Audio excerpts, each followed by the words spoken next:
meeting has been put together by Defend Public Education Now. We have been involved with other organizations, the Mira Vista Parent Group, the Richmond Progressive Alliance, in fighting charter schools as a group for about 2 years now, since 2016.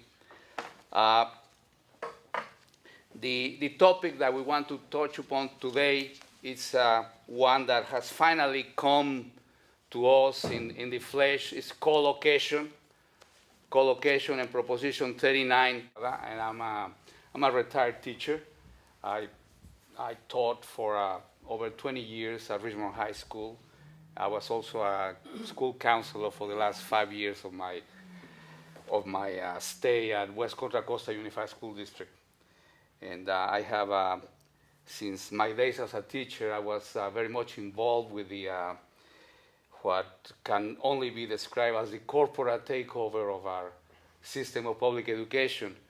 And I just want to let you know that charter schools are the, I'll say they are the late 20th century, 21st century onslaught by the corporate state against the public sector.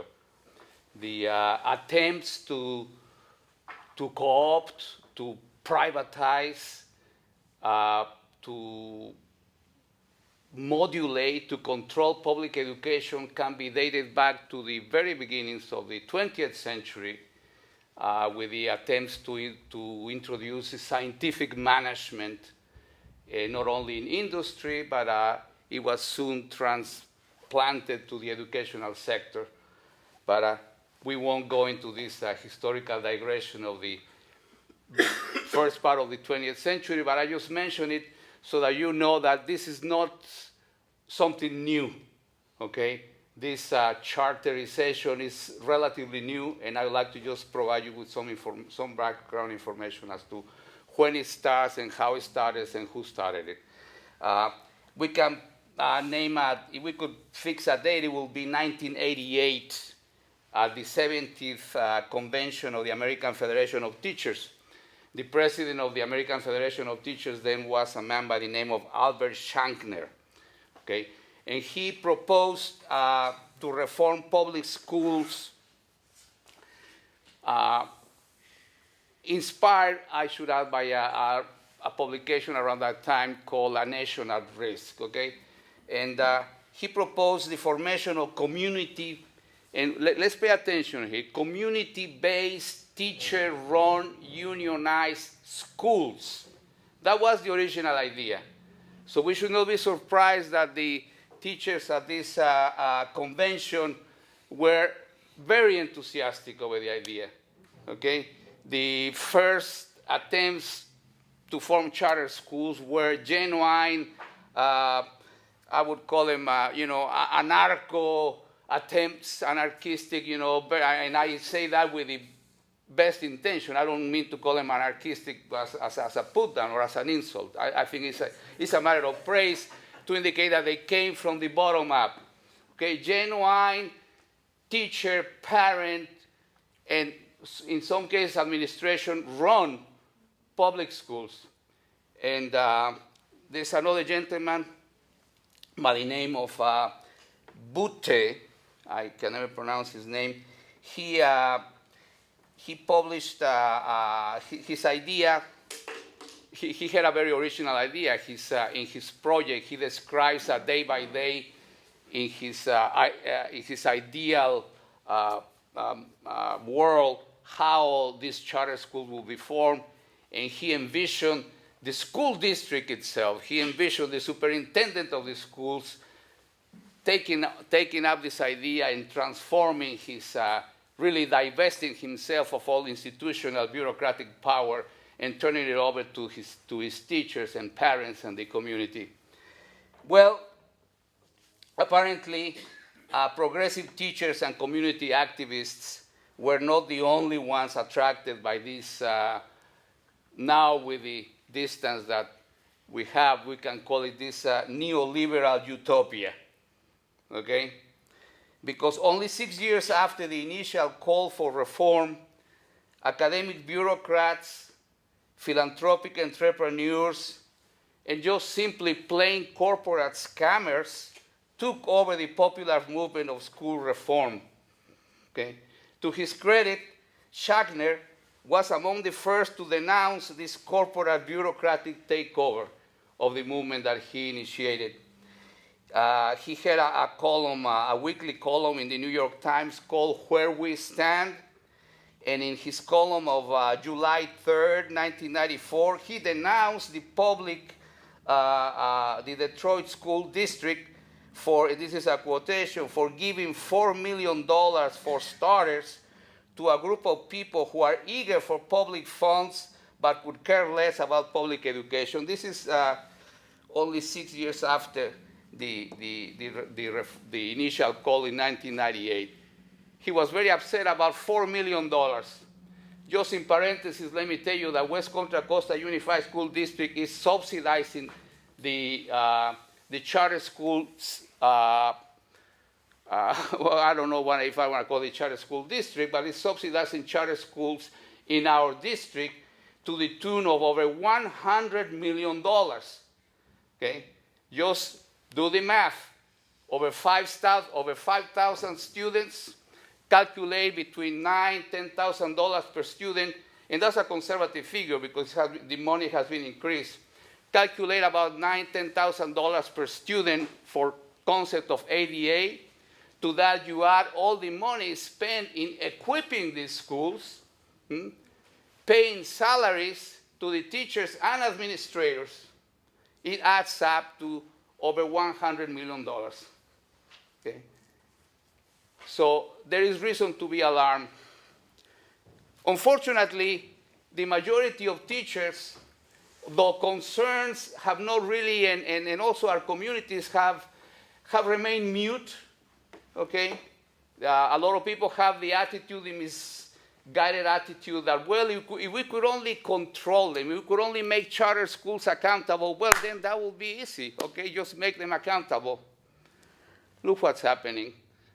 2 bills have gone up to the governor trying to make charter schools accountable, and they have been vetoed. And why do we want to have legislation to make them accountable?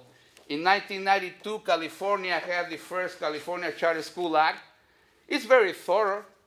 If we just had the political will to enforce this, we wouldn't need any piece of legislation to make them accountable. So that's a dead end. That's a dead end. The only way that we can deal effectively, once and for all, with this charter school corporate takeover is to demand an immediate repeal of all charter school laws. This issue of collocation that has finally hit home, it's part of, it's called the School Facilities Act. It's a subsection of Proposition 39. Proposition 39 was introduced in the November 2000 ballot to amend the California Education Code. And it requires that school districts make available to all charters operating within their boundaries classroom space, offices, bathrooms, multi-purpose room, staff room, and outdoor space, and that these facilities be reasonably equivalent to other classrooms and buildings in the district. That is why in our district, Leadership High School occupies a brand new building. That is why Voices and Invictus have already secured, more or less, because it is up to us, have already secured facilities on the Proposition 39. The message that the one thing that I want to say to all of you is that we can't stop them, okay? It is possible to stop them. When we unite, when we come together, when we bring parents, students, community, activists, it can be done. 2 years ago, we had a very good example. One of our schools had to be vacated because it was not seismically safe in a prized location up on Mira Vista Hills. a lot worth several $1 million of real estate. Are we talking about Adams? I'm talking about the Adams lot. Okay? That's you. Ron Beller, multimillionaire who made his fortune speculating in mortgage-backed securities. Okay? And we should remember that thanks to those shenanigans, a lot of people in this area lost their homes. Well, he was now here as a savior, owner of a caliber charter schools, owner of a real estate company, along with his wife, owner of a list. I looked them up on the internet. I couldn't bring it to you. It's a list about a page long of LLC corporations in which they have an interest. He offered he offered to buy that lot for $60,000. I said, hey, man, I'll scrunch around and I get that 60, man. You know, I mean, we can all go, all of us could get that 60,000 and get that multi-million-dollar lot. Well, let me tell you something. We know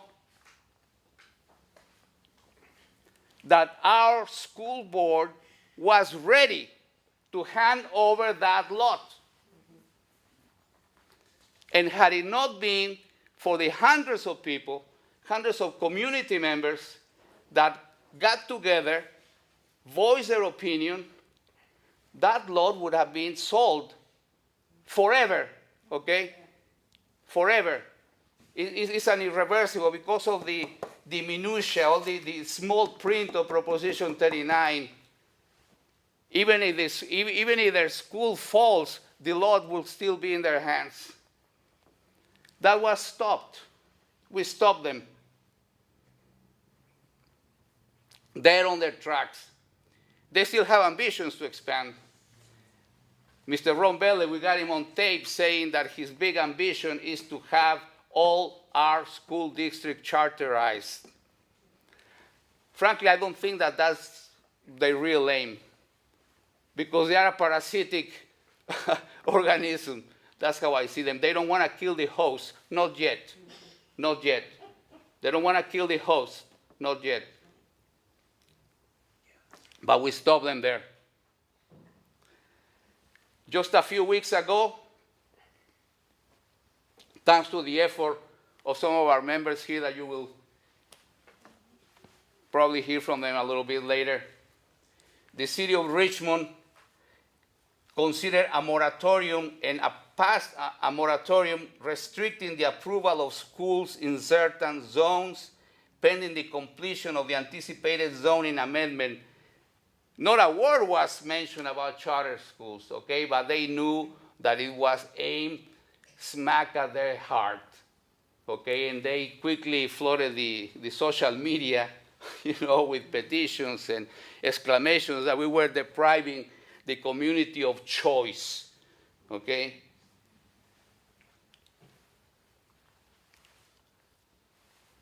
They are upset. Just recently, the rocket ship, they call themselves the rocket ship San Pablo charter schools, okay? They applied, also they put a petition for occupying some campus here in San Pablo. The school board room was packed with people. They had a sitting capacity for 154. There was maybe 2 or 3 times that many people there. More than that. Our school board, wise, they are elected. They deny their petition. But this is part of a game, They deny some, they approve others. And the petition is going now to the County Board of Education. Okay? So it's going to be there next week. I won't take up much more of your time because I know we have other people to speak, and we also want to hear from more from all of you here, okay?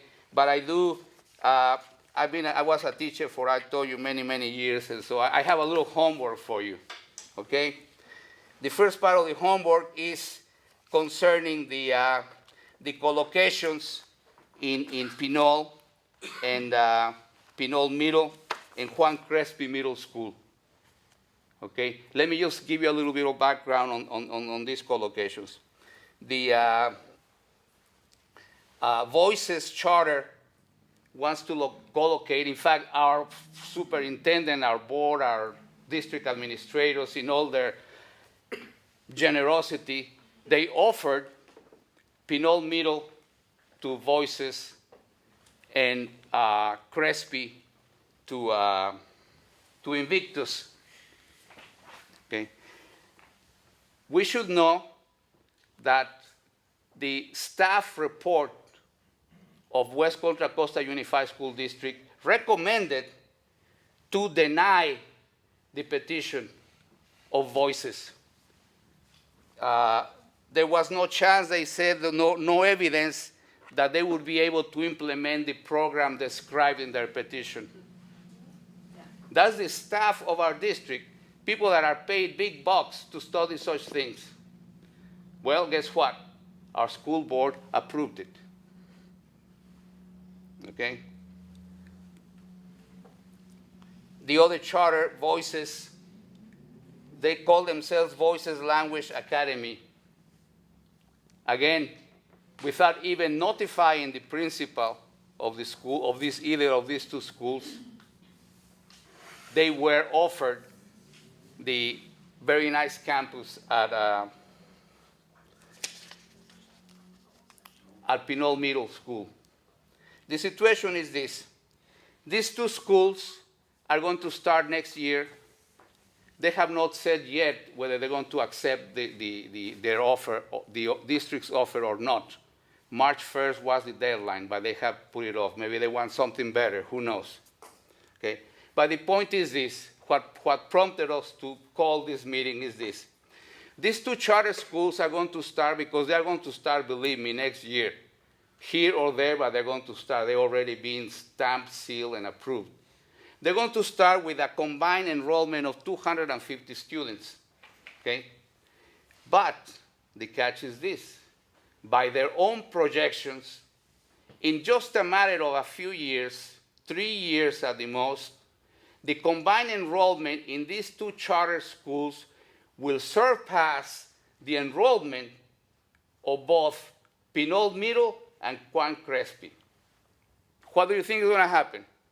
It's only a toss-up which school is going to be closed. And in the meantime, reduce services for everyone. So the first assignment that I have for everyone here is this petition. I'm just asking you, we need to make our voices heard, okay? We need to let the people responsible for the administration of our district, we need to let them know what our feelings are. It says our school board and superintendent are enforcing Proposition 39. That is why two new charter schools, Voices and Invictus, will be co-located in Pinole Middle and Juan Crespi Middle School. Another charter rocket ship has plans to co-locate in San Pablo. Charter expansion will inevitably lead to school closures and reduced services. So please, we're asking you to email and or phone our board members and tell them no more co-locations. They say co-locate, well, we say relocate. Relocate outside of that district. To the moon, perhaps. Yeah, what is this soccer? One of these multimillionaires that is planning to go somewhere else. Let's get them on the rocket ship and go to the moon. Okay? Now, rocket ship's petition. More homework? Yeah, more homework. Just another piece of homework, because there is three imminent dangers, okay? Invictus, Voices, and rocket ship. Okay? Rocket ship's petition will be heard this Wednesday. Okay? This flyer that I'm handing out to you now has it says rocket ship's charter petition will come for approval before the County Board of Education next Wednesday, March 14. I want you to let Karen Sakata, the County Superintendent of Schools, Fatima Alain, President of the County Board of Education, and the rest of the board members, let them know via email that the community of the West Contra Costa Unified School District does not need and does not want another charter in our midst, that we support the repeal of Proposition 39, and we're going to hear later from Steve, I'm sure, the reasons why the only way out for our district, and not just our district, for the system of democratically administered public education in California, is the complete, total repeal of Proposition 39. There is no other way. That we support the repeal of Proposition 39, and that we are standing strong to defend public education now. So this is, take more and pass them around, give them to your friends, encourage them, because that's the only way that we're going to be heard, okay? When we have a district administration that really, like the little monkeys here I put at the bottom of this flyer, you know, they just don't see evil, don't hear evil, don't say evil, and you sit back and let the corporate take over our system of public education, where they need to know how we feel. Again, I've taught 13 years at Neestrom Elementary over in West Richmond. When I started, there was Richmond College Prep, was just beginning. That was funded by a class action lawsuit that the community instituted against the plastic factory on cutting that caught fire and, of course, sent a lot of people to the hospital. And they won about $80 million. And the lawyers put the money into a model charter school, one of the first in the district. Making Waves and Richmond College Prep were the model charter schools. And Making Waves had this promise that they would finance the kids' education through college entirely. And so all the parents tried desperately to get their kids into Making Waves. This is about 13 years ago.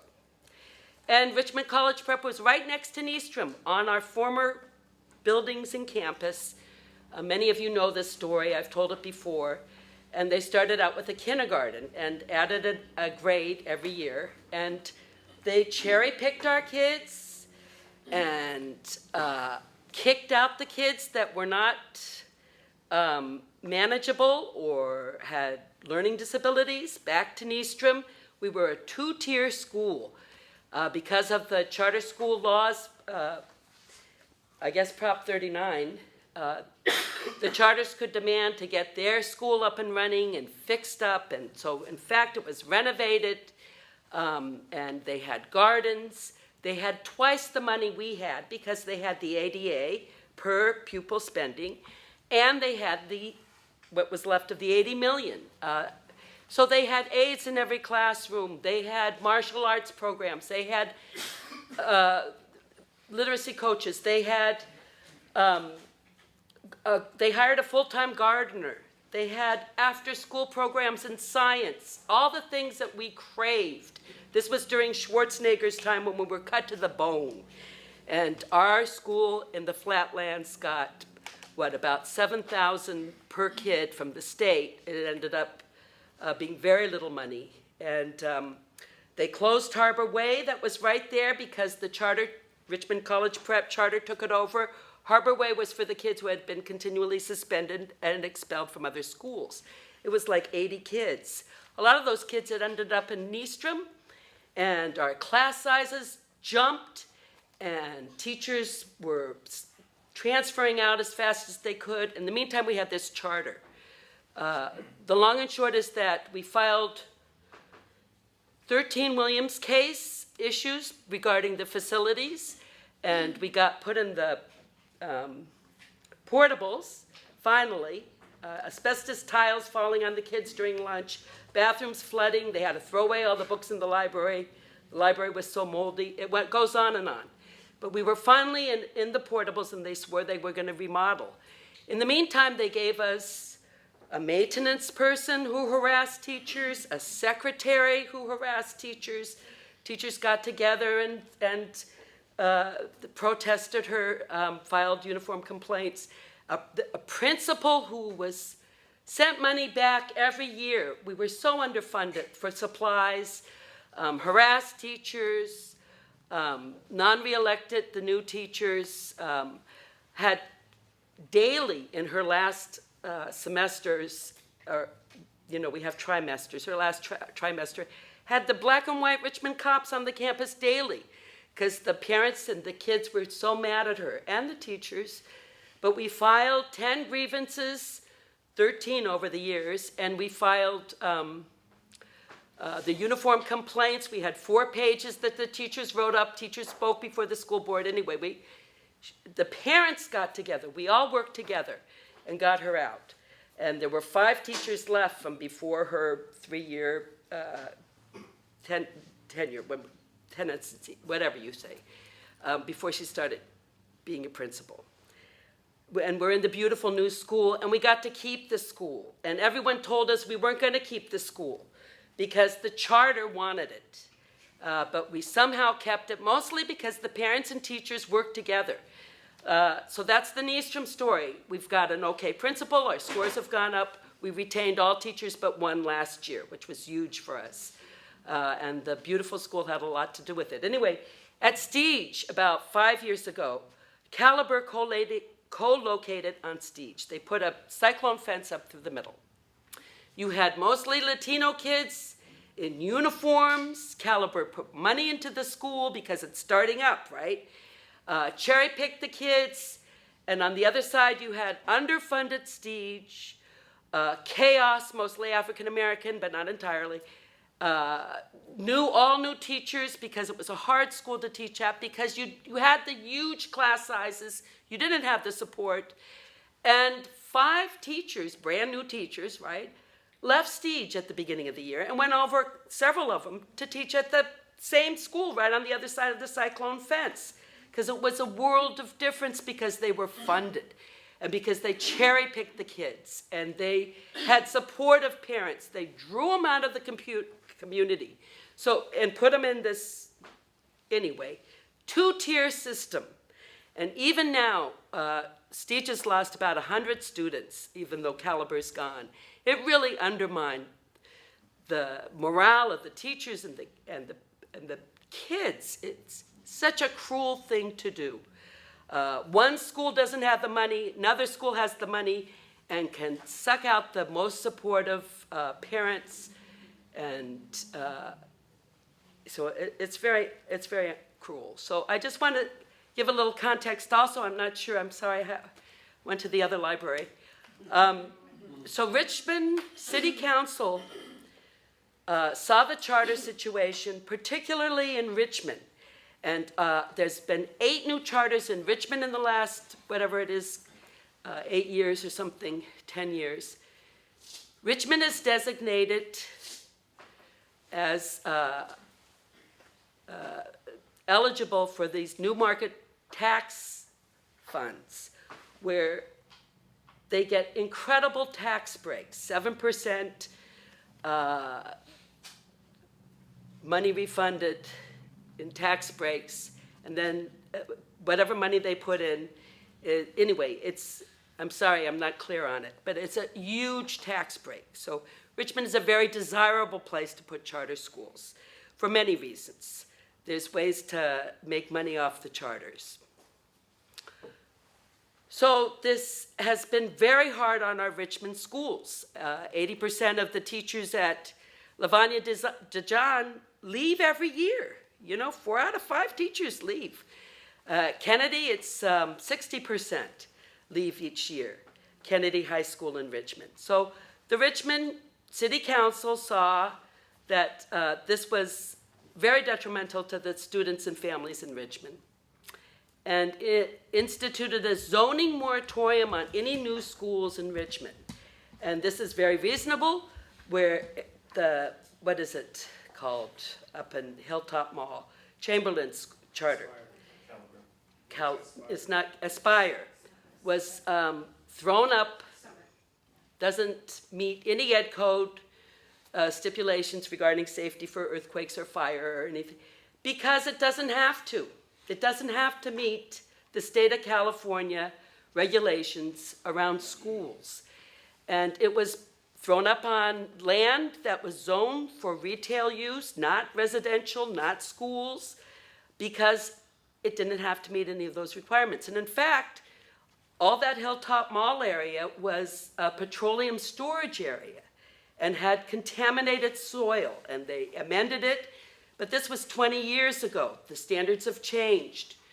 And that's one charter school in Richmond. Another one is right down at the end of Marina Way, surrounded by deep water, right?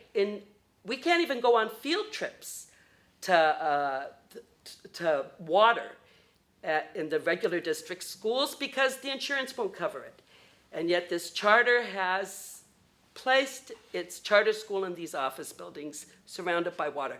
So the city of Richmond said, okay, no more charters, moratorium on charter schools, any school really, but it's only the charters who intend to build or want to take over buildings in Richmond. And so that's why we're facing this co-location. They want to be in Richmond so they can get the tax breaks. And so they're going to the local public schools, to the school board, and saying, we demand buildings and facilities for our schools. But the idea of co-locating the underfunded, or not so underfunded, but certainly the district isn't putting the money into the schools, and letting the charters cherry pick. Even now, is it Benito Juarez, the A Method school at the end of Marina Way, the A Method charter school, is under review by the district because of its enrollment practices, and because it doesn't admit special ed kids. So it's not a free education for everybody. It's a free education for the kids that they cream off the top of our kids. And this two-tier system is detrimental. It's cruel to the kids. And to have them both in the same school is just that's an incredible civil rights issue. And before I end, I want to remind you that Nystrom was only on the other side of us. One side was Richmond College Prep Charter. On the other side was Richmond Academy, another charter school, another middle school, that was entirely white and Latino. And Nystrom is about 20% African American. And there were no African American faces in this school, no teachers, no parents, no students. They were over on the other side of us for a year. And the kids had to come in from one gate, the way it was set up, and walk right past all the kids in the charter school on the other side of us. And how does that make the African American staff and parents, but the kids, feel that in this day and age they can so easily and clearly discriminate? And in fact, the school board has increased the enrollment. Another 18 million just in ADA was lost last year, without a peep from our union, I might say, and renewed Richmond Academy's charter. And the charter issue is going on and on. So thank you for all of your support and for listening to me. I'm a terrible speaker, but such as I am. They're not there this year. Richmond Academy found another facility, but this co-location, they weren't even co-locating with us. Co-locating is when you share cafeteria and library and multi-purpose room. I mean, co-location is particularly insidious, I think. Our budget was slashed, and this is the operation. This is a modus operandi. Slash and strangle the schools, or anything you want to privatize. Slash and no money. Choke off the money. Choke off the funds, and then bring in the privatization element. That's They right. do it with transportation, they do it with Everything. city municipal Public services. Look, California has a $6 billion surplus. And right $6 now, billion, and they're saying the teachers can't be paid enough to live exactly. where they're living. But not only that, the turnover in our district is so outrageous that there's 800, well, now they're saying there's 1,700 teachers. There's 800, almost half of the teachers have only been here for 3 years because people get the credential and leave. Because the class sizes are too big. Because the kids and the families who work with the teachers and are there and are a positive presence, they pull them out. The charters, it's a cheap way, they're cheap to educate those kids. And so they pull them out, and so the schools are even more difficult. And now when the money's coming in, all that LCAP money for us, it's not going to the kids who need it. It's not going to us. We don't even assess kids for special ed. The county had to come in and say, you're not assessing kids for special ed. I mean, our own kids, yeah, they can go up through several grades. I don't know what happens in middle school. Not learning to read, not learning basic first and second grade math. They have a learning disability and they're never assessed. We have cut so many corners, and they are these kids' lives. You don't get another chance to go through. We have the money now to shrink the class size, to keep the experienced teachers who know what they're doing.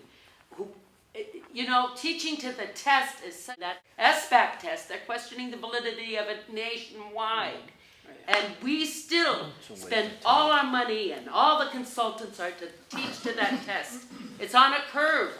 The district has to learn how to educate kids, has to learn how to quit band-aiding their system to raise a couple scores. So for these federal regulations that are Bush era, Trump era, they are not for our kids. Obama era. Yeah, we got to figure it out. And now Trump here. And this charter school thing coming in and sucking out money, read Spending Blind, all the ways they make money off of their schools. But the primary thing they want is to privatize. And it's just slash the unions, privatize them. I'm a teacher here in West Contra Costa, and I have been for 23 years. But I actually live in San Anselmo, and I have a daughter at White Hill Middle School and a son at Brookside Elementary School. We had a charter that they've been trying to become a charter. They went through the board, they were denied. They went through the county, they were denied, and then through Prop 39 they were allowed to come in. They are not transparent. They have promised transparency.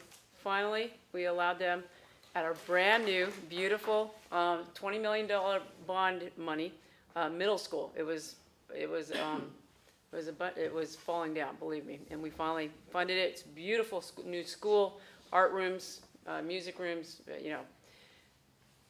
So they came in. It's an elementary school in a middle school. They said they were going to have maybe up to 180 students. I think we can't get a number on it. They won't give us numbers. Okay. We have people counting. This is a community. This is a strong community of San Anselmo, Fairfax. As you found out, we found out through getting some free information that a third of their students hadn't been immunized. Okay, and that was a real issue. And then they were going to, without this transparency that the charter schools, they get through all these loopholes of not being able to tell anything, even through the Brown Act. So the 6th grade modulars were given to the charter school, and the 6th, 7th, and 8th has now been crammed in. So classroom sizes have gone up.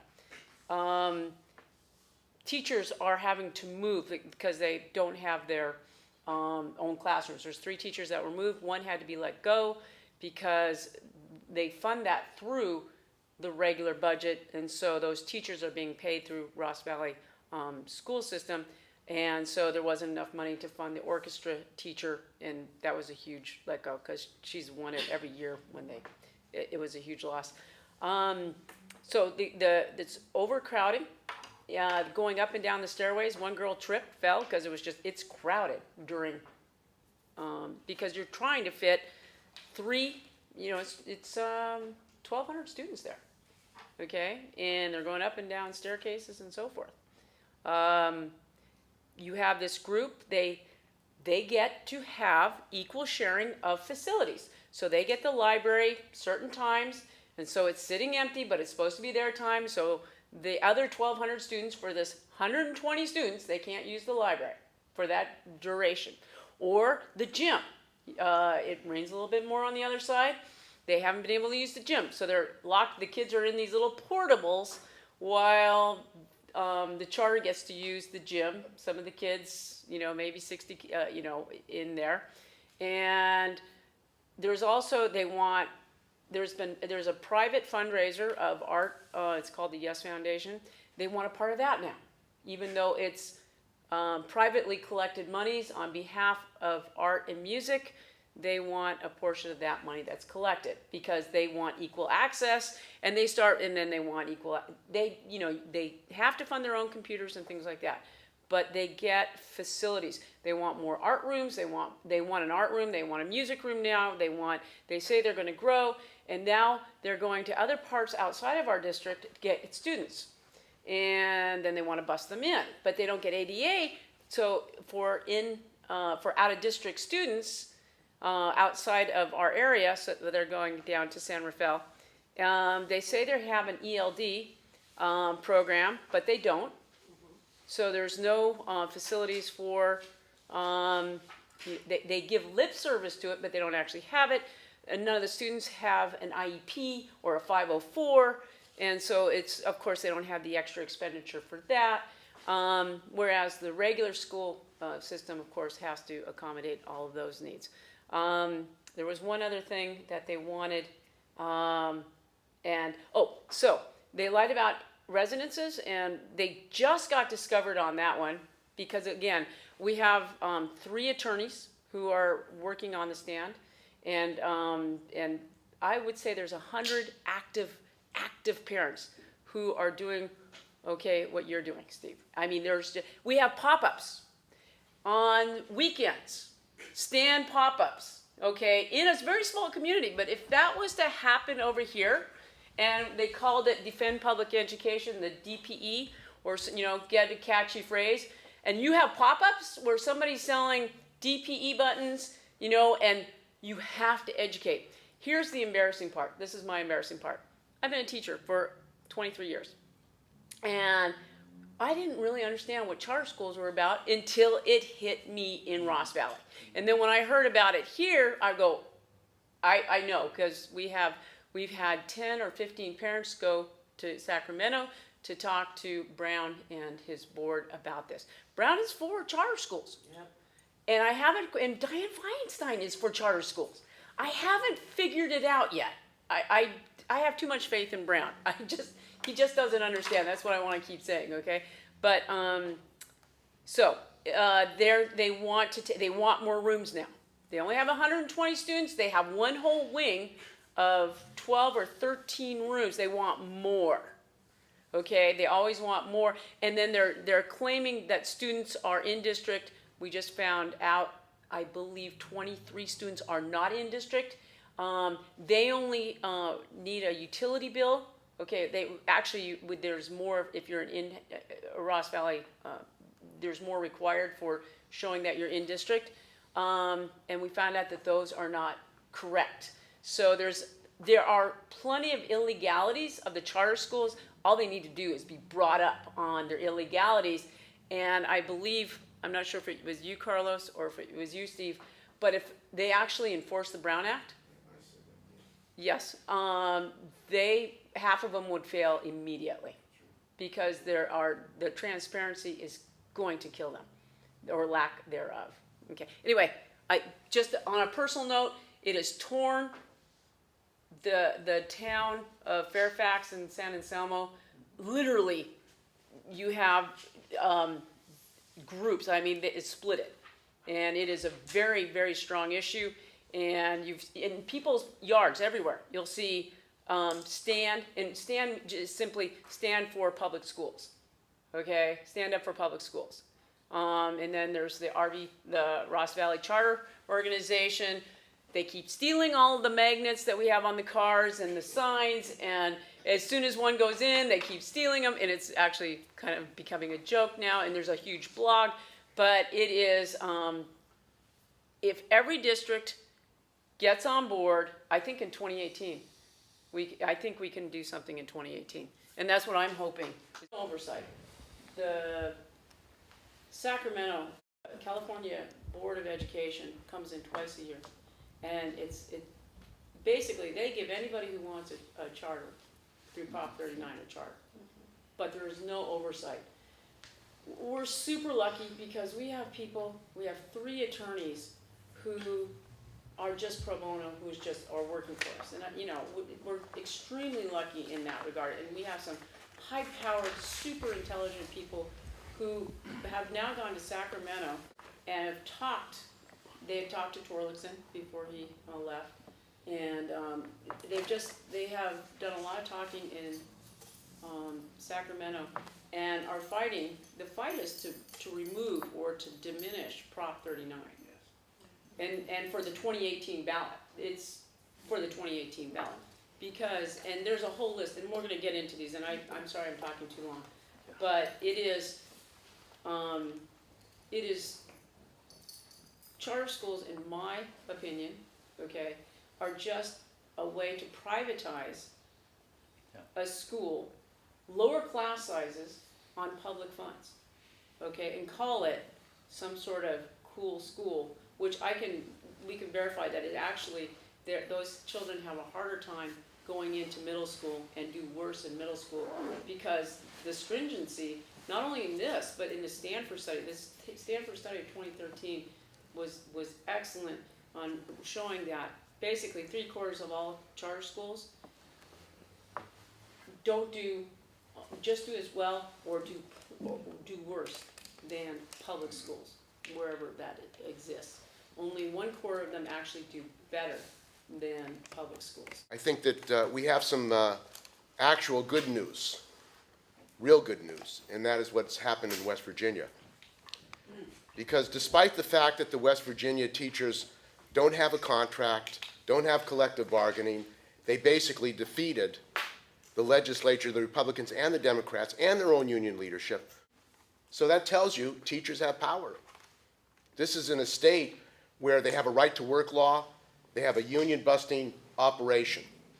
So what does that tell you? And there may be a strike in Oklahoma of the teachers there. What it tells you is there's an upheaval coming in this country. Teachers who have been beaten down, who've been scapegoated by the privatizers, by the charters, are saying enough is enough. That's good news because the teachers in California feel the same way. California is the richest state in the United States. There are over 140 billionaires in California. And where are we on the amount of money spent on public education? 46th? How could that be? Really, how could that be in this rich state? It's unbelievable. I mean, the fact is we have the money for free public education. We have the money for the best education system in the world, and teachers here have to sell candy. Their kids have to sell candy to get money for schools. This is an outrage. So I want to talk about how charters came to California. Because before there were charter law in California, which was passed in 1992, there was an effort to bring vouchers to California. And vouchers are, the state gives money to a parent and then they decide where they want to go to school. And that can include religious schools, fundamentalist, any kind of schools. That is what the charters, Betsy DeVos want. Betsy DeVos wants openly vouchers. So what happened in California is the unions, the CTA and the CFT, did not want an ideological political struggle against vouchers. What is that? Vouchers is privatization. It's the destruction of public education. That requires educating people who is behind it and why do they want it. They refused to do this. So what they did in 1992 is they said, we'll accept the charter law. That's what they said. We'll accept the charter law because the charters are better than vouchers. That was their argument. The charters are better than vouchers. And so that's why we have really a charter law in California. Other states have caps on charters, like the state of Massachusetts. We don't have any cap. Other states, like in Washington, they actually filed a lawsuit, the union, against charters. They got a ruling that charters were not common schools, they were not public schools. In the state of Washington, the union here, the CTA, refused to do that. Refused to do it. They've accepted charters and say we got to make them better by making them unionized and transparent. So the charter law wasn't good enough. Wasn't good enough for the privatizers and charters. So they developed the Prop 39. And who wrote Prop 39? Do you want to know who wrote Prop 39? A guy named Reed Hastings. Reed Hastings is the owner of Netflix, and the California Charter School Association wrote Prop 39. So they wrote it to break up public education.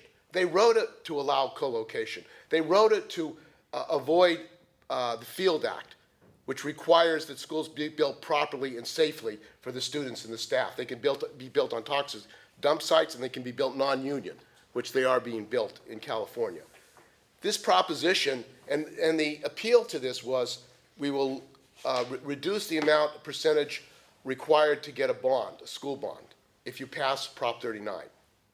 That was their incentive, because it used to be, I think, 70%, two-thirds, so they made it a simple majority. So that was the kind of incentive, like, look, you're going to get more money for you. I mean, that was what they said. What happened is that the CTA leadership and the California Federation of Teachers both supported Prop 39. Yeah, and we know that the CTA and the CFT have lawyers. They have lawyers on the staff. They know what the law is, and they know that this would have allowed co-location. They know it would allow charters to steal, public school property. Why did they support this? It's a question to be asked. How could our unions, which represent teachers and public workers, support a law which is basically going to screw public education? So they've used this law to basically wreck public schools. In San Jose at the Alum Rock School District, at Independence High, they have 3 charters in one school district.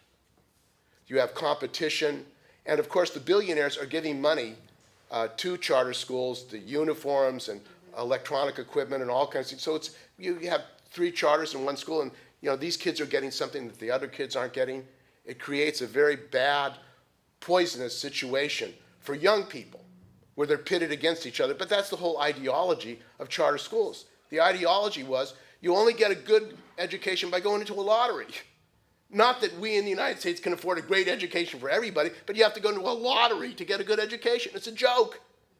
That was a film that they made, to push this ideology. This is a political ideology that the privatizers have. This is what they say. We can't afford good public education for everybody in this country. So this attack on co-location has to be opposed. It's happening all over California, Los Angeles, San Diego, and guess what? Nobody knows about it. Nobody knows about it. Isn't that strange? Co-location and parents groups are fighting co-location throughout California, and nobody knows about it. You know why they don't know about it? No, because the CTA and the CFT are keeping it quiet. They're not telling people. They have researchers on the staff of the CTA and the CFT. They could get a list of all the co-locations of the state. They could unite all the parents and teachers and students who are fighting co-location, and let's have a statewide campaign against co-location, against Prop 39. They could do that. That's what unions do. If they really want to fight, let's unite everybody, let's educate them, and let's stop it. They refuse to do that. So now this is the question is, why aren't they doing that? Because they support charters. The CTA and CFT say we support charters, and they've accepted the right of public funding for privately run schools.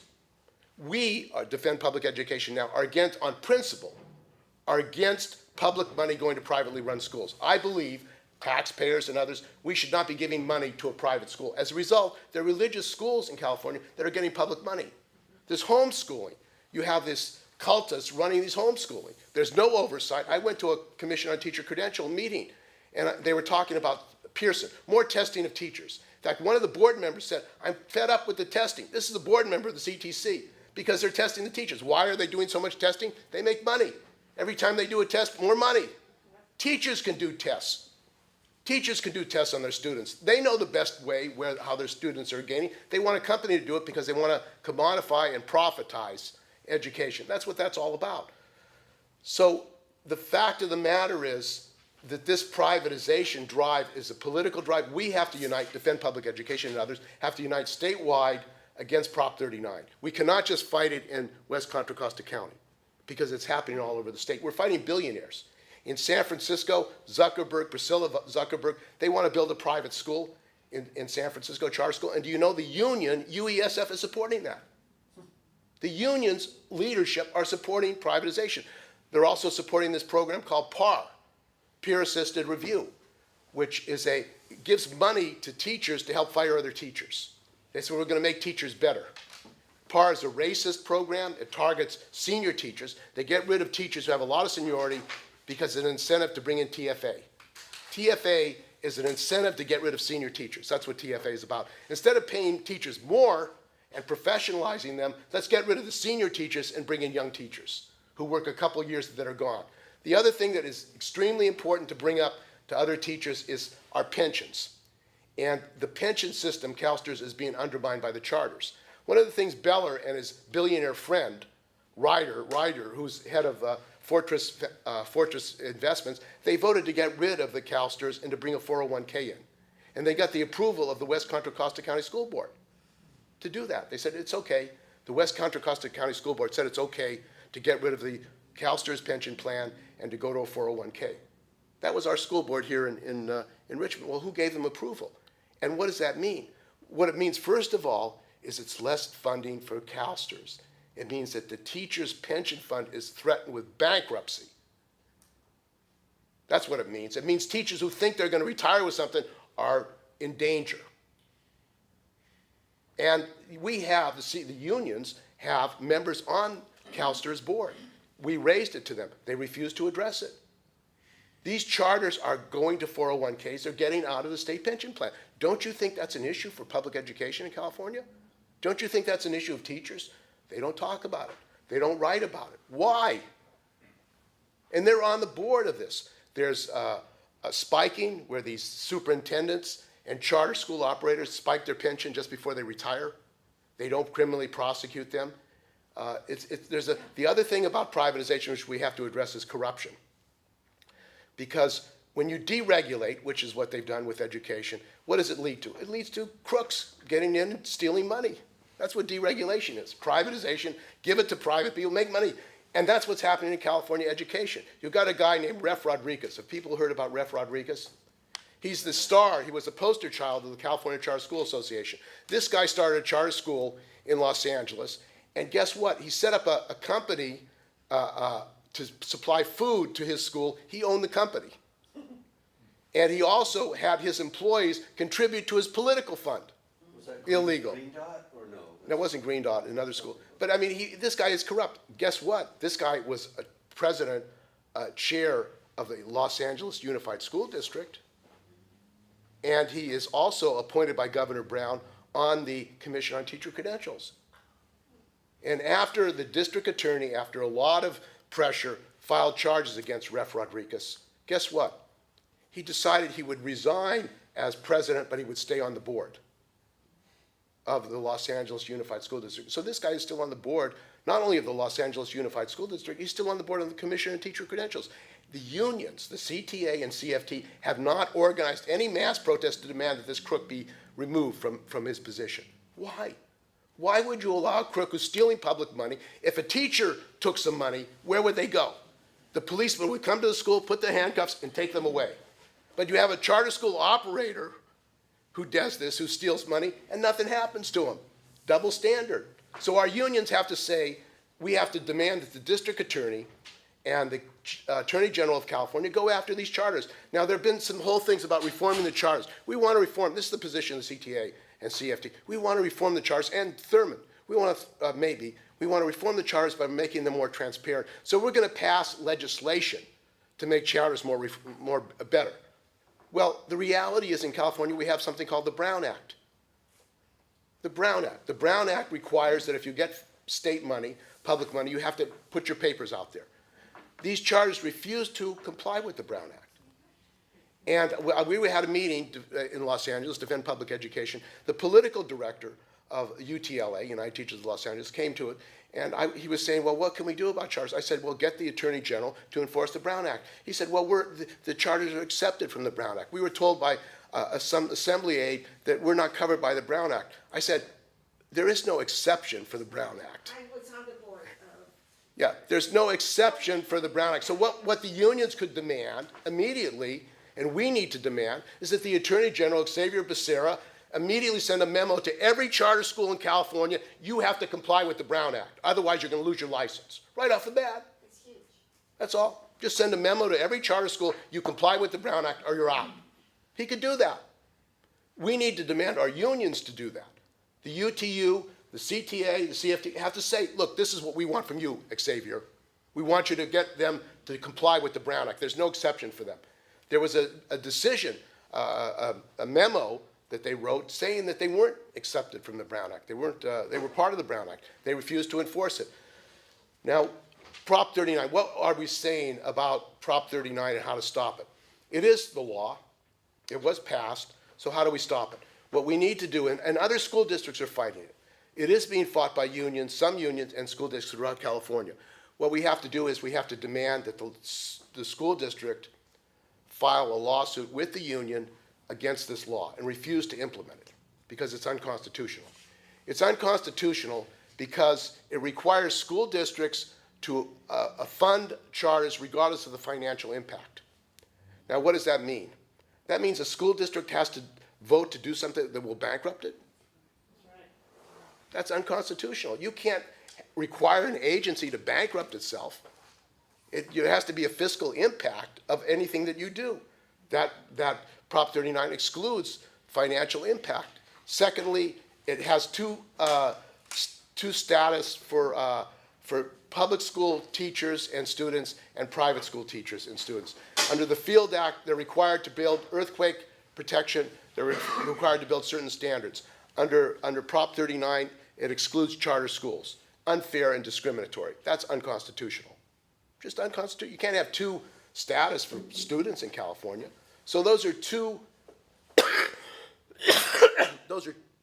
very clear illegalities of the act. So what we have to do here in Richmond and San Francisco is we have to have a statewide campaign. We have to say, yes, you can stop Prop 39, file a suit that it's unconstitutional, and get other districts and other unions to support that, and educate people about what Prop 39 is. Most people do not know what Prop 39 is.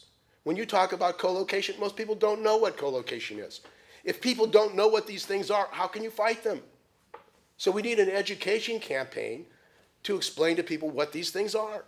And that is the way that we will begin to mobilize and organize. Now, one of the other things that is very critical is what is going to happen with this bill that was passed, or ordinance that was passed by Richmond.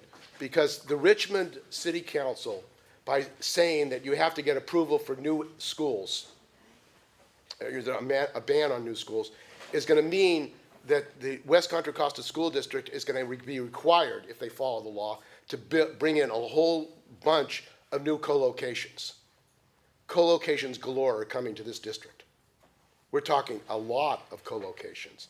And that is going to lead to an explosion in this district because it means wrecking the public schools in this district. That's what it means. So the fight that we are having in Pinole, that's going to be expanded all over the place.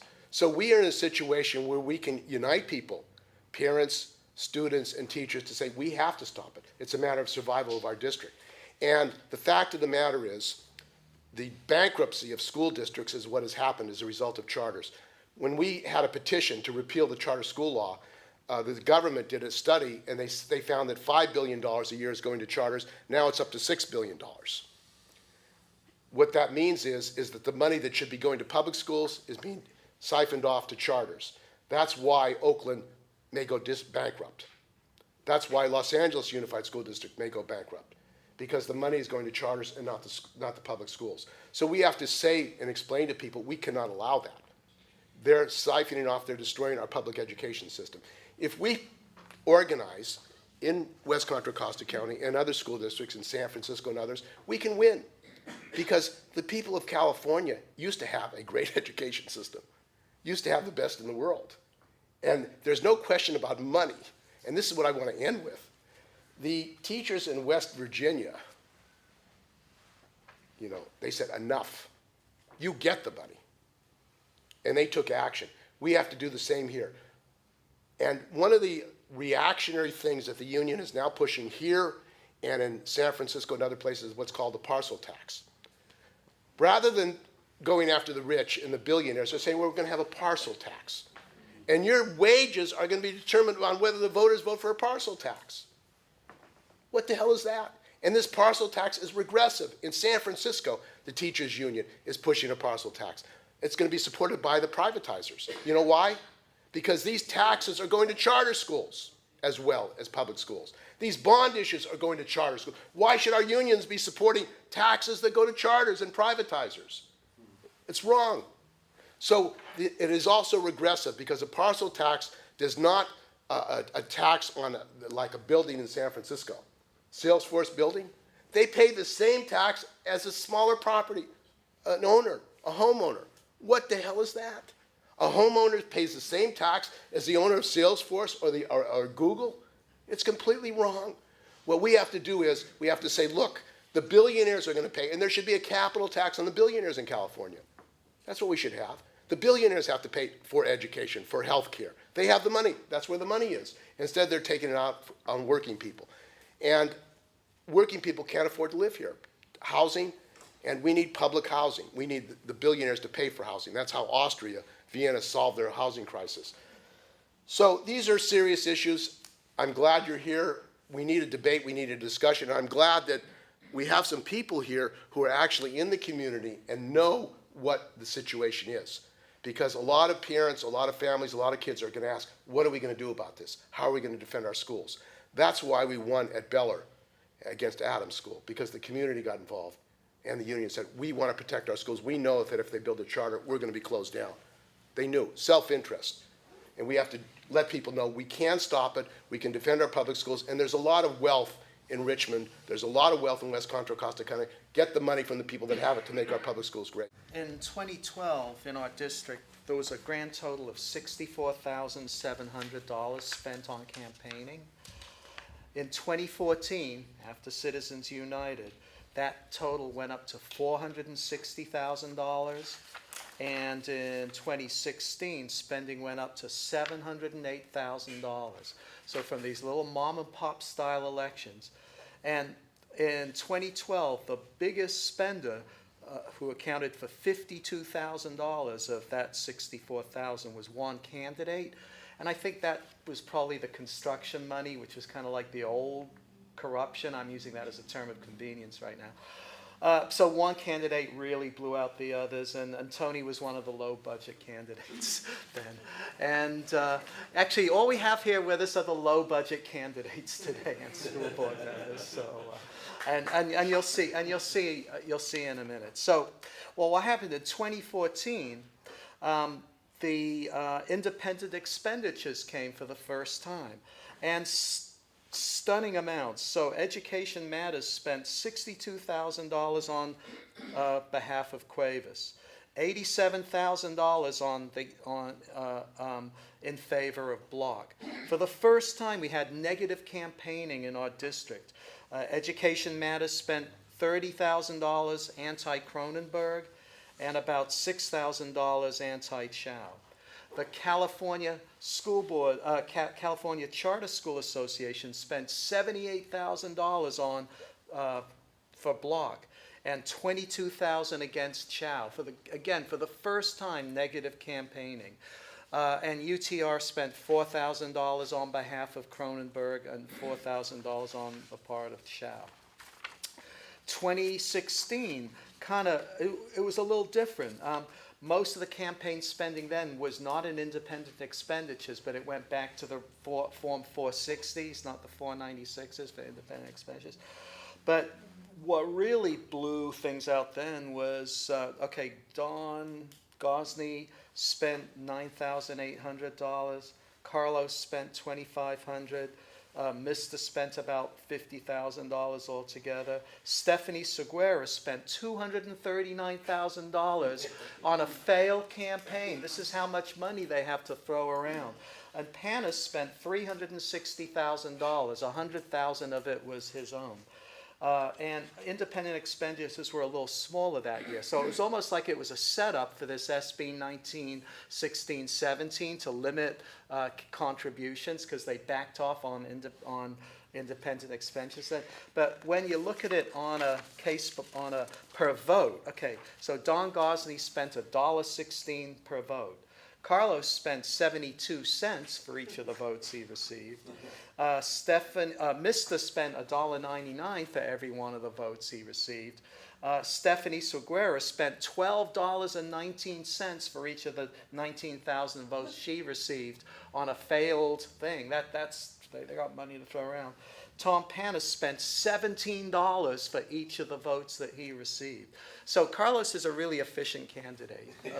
Today, I'm also president of the Friends of the San Pablo Library, and we're having a book sale. So I've asked them for at least 15 minutes I can be here.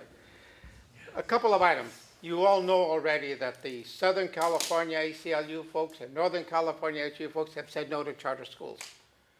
The NAACP has said no to charter schools, AFT too, and also the CTA, which bothers me because their magazine that comes out, and we all get it, is anti-charter, but where's the voice in our own district?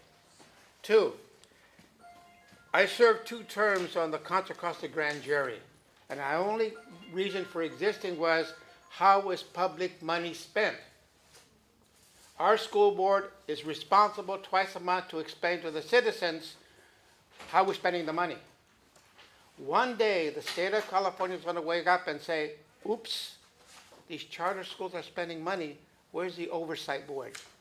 They told a parent that called me 2 weeks ago complaining, and I finally asked her, what school are you at? She says, well, the one at Hilltop. I said, I'm sorry, nothing I can do. It's basically a private school because they won't let her on campus anymore because she was asking questions. Where do you meet? Where does your board meet? And they told her San Jose. She went to San Jose and they changed the date of the meeting. Oh my God. So I said, that's the charter schools. So the ACLU, Defender of Civil Rights, and I happen to be chair of the largest section of the ACLU in Northern California, are fighting it. So we're there with you. One of the possible solutions is the democratization of our elections. If we go ahead and have each city in our county, the 5 cities, elect a member to the school board, it'll make it easier for people to raise money to run, for example, in Richmond or San Pablo or Pinole or Hercules. That's one possible solution. But I'm all for the democratization. Have the school board be truly democratic. Every time they vote against it, make a wild guess where those 3 members of the school board live. When I was on the school board, we had 3 members from one particular city. And they voted down every time I attempted to make it more democratic. You have the same problem now. So we support you all the way. We have a lot of good literature. When the last round came about and I was running with him, we passed out all the information. So the ACLU, as the largest civil rights organization now in the United States, is also fighting the charters. They use an example, the horrific, corrupt system in Southern California, where the charters do handpick the students. If I take all of you and handpick only the ones who are truly literate, understand things, I'm sorry, you don't, because you talk too much, I don't want you. You're going to have a system that you can work with. But the vocal parents and the vocal teachers get thrown out. So I'm with you in the struggle. That's no problem there. Easy. I think maybe one of the solutions is democratization of our district. Because Hercules has always complained, we never get our voice. Then now is a chance for them to do it. But how did the vote go the other night? Against it? Went against it. So, led by the 3 board members from the same town. Duh. Think about it. So raise the issue, fight it. We'll join you in the struggle. There's no problem there.